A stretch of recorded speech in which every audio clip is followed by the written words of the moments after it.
हे पण एक राहू दे त्रिशा आणि हे दोन्ही घालून बघू हा पण आणि हा पण जो चांगला दिसेल तो ठेवू. तसंच नको एक बाजू पुढे घ्यावा. तुझी घेतली का?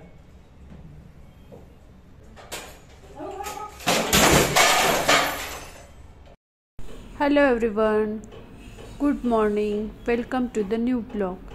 तर आज पण आपली व्हिडिओची सुरुवात बाल्कनीपासून करणार आहेत. सकाळी मस्त उठून फ्रेश झाले, टिफिन वगैरे झाला, सगळं माझं घरातलं आवरून झालेलं आहे आणि आता म्हटलं छानपैकी तुळशीला आणि बाकी झाडांना पाणी घालूया. आणि तुम्ही बघू शकता झाडं खूप छान झालेली आहेत.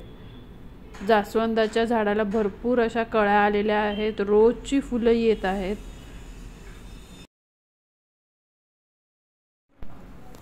तर सगळं आवरून झाल्यावर मी कालच्या राहिलेल्या डेकोरेशनला सुरुवात केली. दुसरी जी फ्रेम होती त्याला मला छान अशी गोल्डन लेस लावून घ्यायची होती, ती मी लावून घेत आहे. मला तीनही बाजूला ह्याला छान अशी गोल्डन लेस लावायची होती. तर माझ्याकडे ऑलरेडी एक लेस होती, म्हटलं तीच लावूया. ती मी छान अशी लावून घेतली. थोडीशी ती कमी पडली एका साईडला, बट ते मॅनेजेबल होतं कारण माझ्याकडे गौरी गणपती असतात. सो ते गौरीच्या ह्याच्यात आणि बाकी सगळं भरपूर काही ठेवलेलं असतं, त्या ह्याच्यात ती खालची बाजू हाईड होऊन जाणार होती. सो ती लेस छानपैकी मी मस्त अशी लावून घेतली.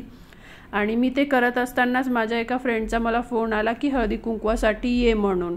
मग मी ती लेस लावायचं काम कंप्लीट केलं आणि मग तिच्याकडे गेले आणि येईपर्यंत लेस पण छान अशी सुकून गेलेली होती. सो मस्त दिसत होतं हे बॅकड्रॉप पण.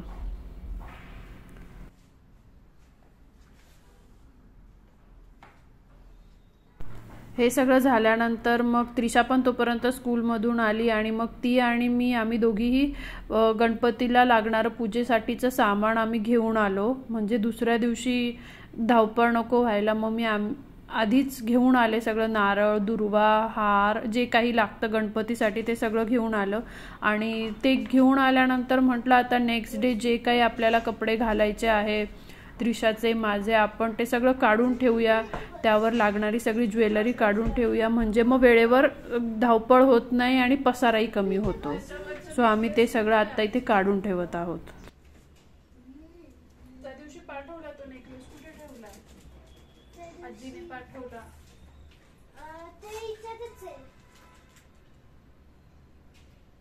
हा घालशील का?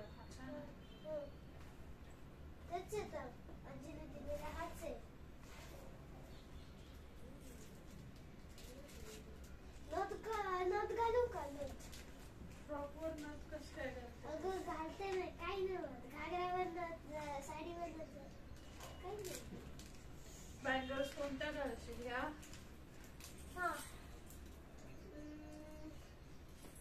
तिच्यापेक्षा अशी बस भेटले. हे दुसऱ्या बँगल्सचा सेट आहे ना? ह्या बांगड्या दुसऱ्या ह्याच्या आहे ना?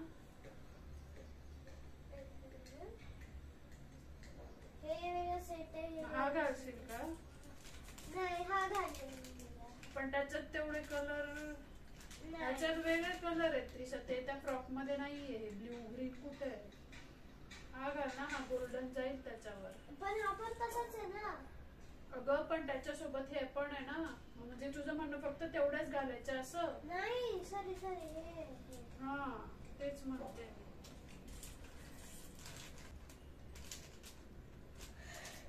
हे पण एक राहू दे त्रिशा आणि हे दोन्ही घालून बघू, हा पण आणि हा पण जो चांगला दिसेल तो ठेवू. मोस्टली हा चांगला दिसेल. ट्राय करून बघते फ्रॉक घालून. नाही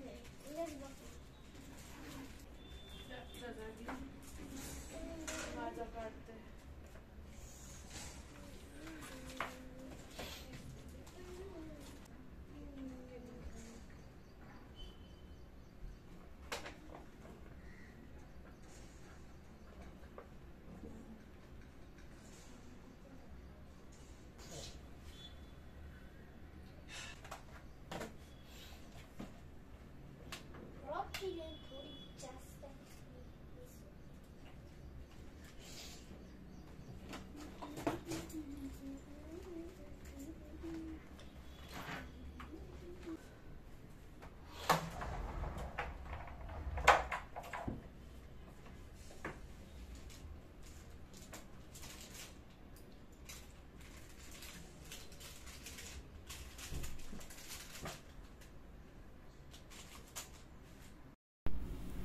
ते सगळं होईपर्यंत संध्याकाळ झाली आणि चहाची वेळ झाली होती. मग मी चहा वगैरे घेतला. म्हटलं निवांत बसून थोडा वेळ चहा घेऊया, कारण मग त्यानंतर मला लगेच स्वयंपाकाला आणि स्वयंपाक झाला की लगेच आम्हाला डेकोरेशनसाठी लागायचं होतं. आज राजेश लवकर येणार होते, सो आम्हाला पटापट सगळं डेकोरेशन आज संपवायचं होतं, कारण उद्या गणपती बसणार होते.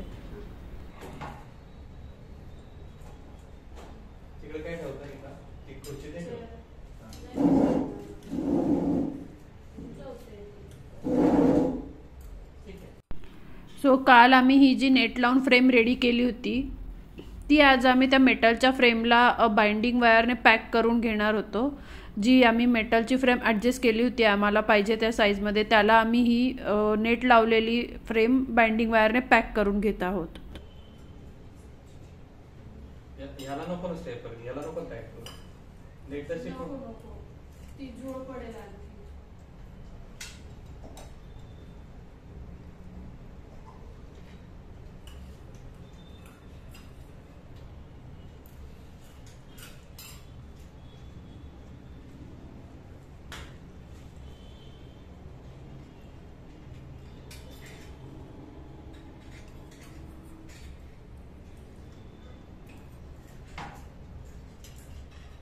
काय म्हणताय ना, ते एंड झाला ना की हे इकडचे पोर्शन घे, एक इकडून म्हणजे त्याला ना एक हे तयार होते, स्टेबल होईल, तिरकतारका नाही होणार. तिकडचं झालं का एक एंडला एक लावून स्टेबल होईल.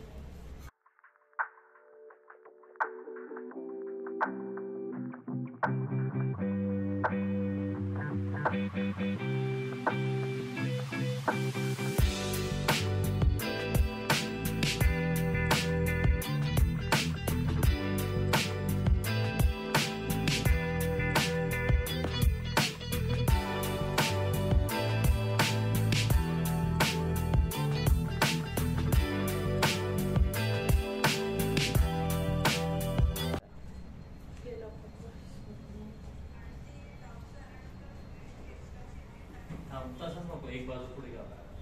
तुझी घेतली का?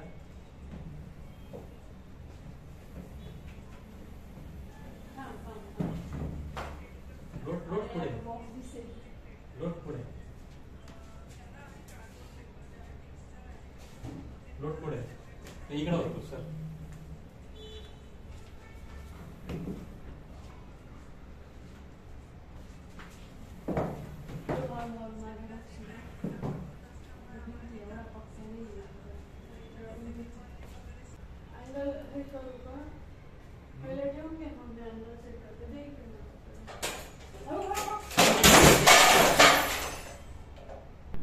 आणि राजेश इथे ती मेटलची फ्रेम उचलायला गेले तेव्हा त्यांच्या लक्षात आलं नाही आणि त्यांनी डायरेक्ट ती उचलल्यामुळे वरती जो कर्टनचा रॉड होता त्याला ते आदळला गेल्यामुळे तो रॉड पूर्ण खाली निघून आला. सगळे कर्टन खाली पडले आणि त्याच्या बाजूला जो एक मी लॅम्प ठेवलेला असतो तो पण खाली पडून आलेला.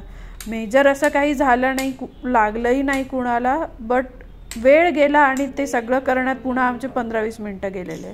बाकी मेजर असं काहीही नुकसान झालं नाही देवाच्या कृपेने. हो,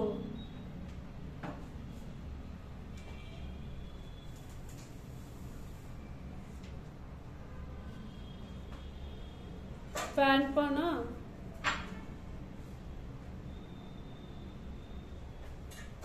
चेअर बाजूला घेऊ का?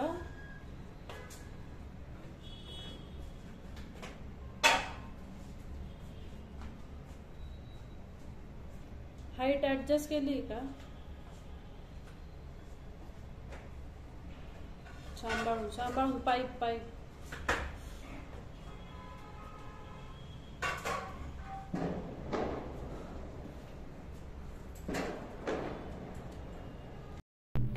आणि या ठिकाणी आम्ही ते दोनही अँगल उभे केल्यानंतर जी नेट लावलेली फ्रेम होती ती आम्ही त्यात अडकवून घेतली आणि त्यानंतर त्याला बॅक साईडला सपोर्ट म्हणून ती बाइंडिंग वायरने पुन्हा पॅक करून घेतली.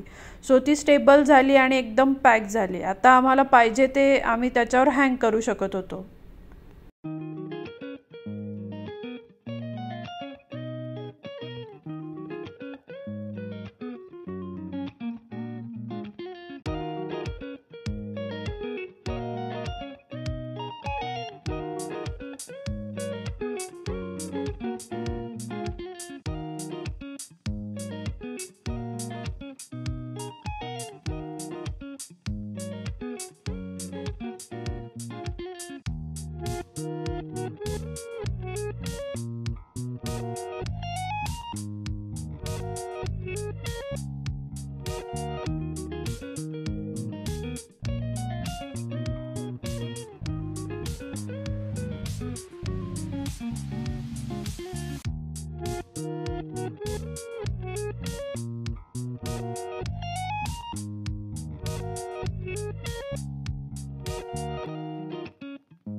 सो त्यानंतर आम्ही हे एक बॅकड्रॉप लावून घेतलेलं. हे बॅकड्रॉप मी ऑनलाईनच ऑर्डर केलेलं होतं आणि मेटलच्या फ्रेमला पुढच्या बाजूने वुडनची पट्टी असल्यामुळे आम्ही हे डायरेक्ट स्टेपल केलं. स्टेपल केल्यामुळे ते अगदी पटकन झालं आणि बसलंही खूप छान. हवं ते तितकं प्लेन आम्हाला ते करून घेता आलं आणि एकसारखं ते दिसत होतं.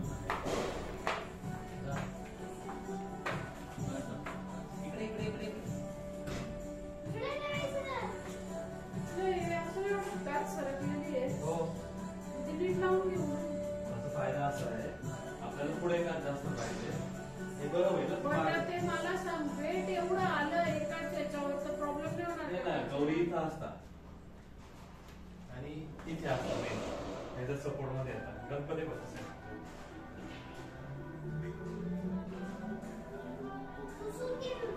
थोडे इकडे घ्यायचंय तुला.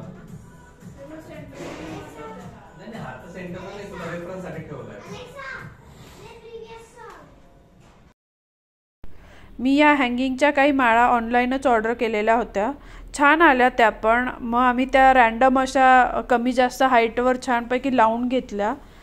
बेसिकली त्या थ्रेडने बांधून घेतल्या. त्या छान बसल्या आणि दिसतही खूप छान होतं. तुम्ही कंप्लीट झाल्यावर बघालच.